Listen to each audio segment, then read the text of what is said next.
بصوا يا جماعه الكابوريا حيه ازاي في محطه مصر اهو. احنا مش في المول دلوقتي، احنا خارج المول. بسم الله ما شاء الله، كابوريا حيه. شايفين المنظر؟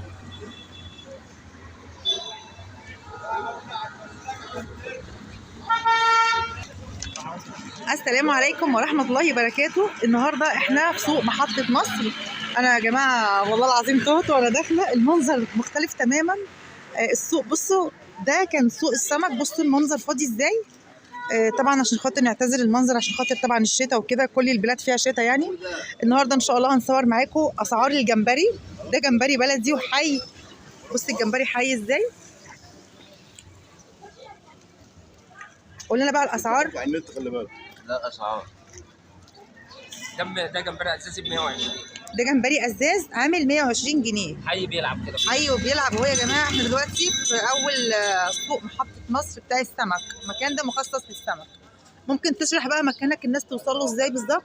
من المحطه اول الخديوي. يجوا لك من المحطه اول الخديوي مطعم التوأمان. قدام مطعم التوأمان. الزق بتاع مطعم التوأمان. الزق اللي في وشه على طول. هنا فرش كان اسمه شبكه وصناره قبل ما يتشال. كان الفرش ده الاول اسمه شبكه وصناره قبل ما يتشال خالص، ودلوقتي اسمه ايه؟ باحه، اسمه باحه. باحه. باحه بتاع السمك. اسماك باحه بتاع السمك. معروف. تمام. ادي المول اهو قدامكم. المول هناك هعمل لكم عليه زوم اهو. ده المول الابيض في ازاز اسود ده، في ظهر المول. وهم هنا في ظهر المول. يعني لسه برضو في ناس بتبيع اهوت. احنا كنا فاكرين ان كل المحلات اتلغت ومفيش حد موجود. لا، الناس موجوده لسه اهو. وتمام. ده اسمه جمبري ازاز. جمبري اساس بلدي. طب بلدي. وده اسمه ايه بقى؟ ده الجمبري العادي بتاعنا. ده مجمد. ده مجمد. بكام الكيلو؟ ده ب 150. الكيلو عامل 150 جنيه. ده مجمد. ده بتاع ده كراتين. طب الناس تعرف ازاي المجمد من العادي؟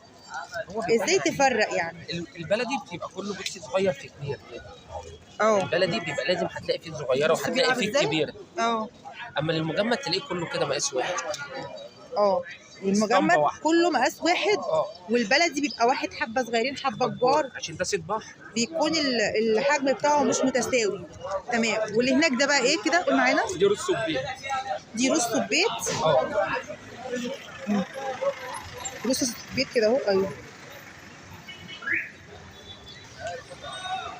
دي كده رز السبيت. عامله كام بقى؟ رز السبيت ب 30. 30 جنيه. تعملي طاجن بقى تحمريه كده بدقيق وكمون وملح والحركات الحلوه دي. كابوريا حي عندنا برضه. وكمان في كابوريا حيه. يعني كمان نخلي الغلابه تاكل اهو. بسم الله ما شاء الله. كابوريا. بصوا يا جماعه الكابوريا حيه ازاي في محطه مصر اهو. احنا مش في المول دلوقتي، احنا خارج المول. بسم الله ما شاء الله. اللهم بارك. بسم الله ما شاء الله.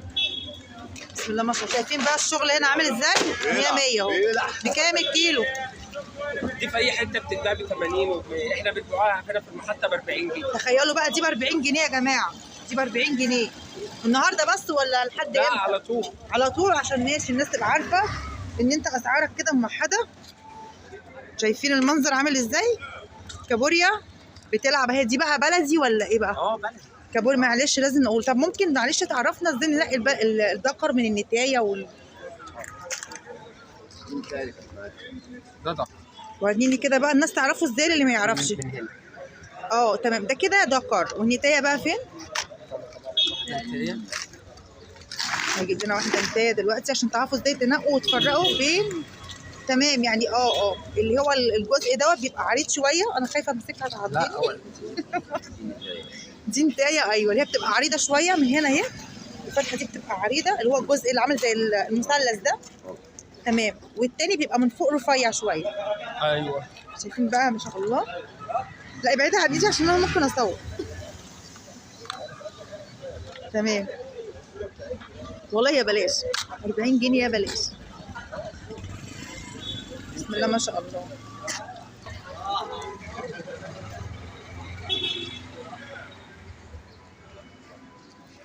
ما شاء الله. بصوا الجمال بقى. كله هياكل. خلي الغلابه تاكل. يبقى عملتي اكله بحر جميله ما شاء الله. معلش حضرتك قلت لي المثلث ده بكام؟ 150. اللي هو ده ب 150. تمام. ده ب 150 جنيه. ده مجمد. تعرفي المجمد من البلدي بيبقى احجام مش متساويه، لكن ده بتبقى احجام متساويه زي ما انتم شايفين كده.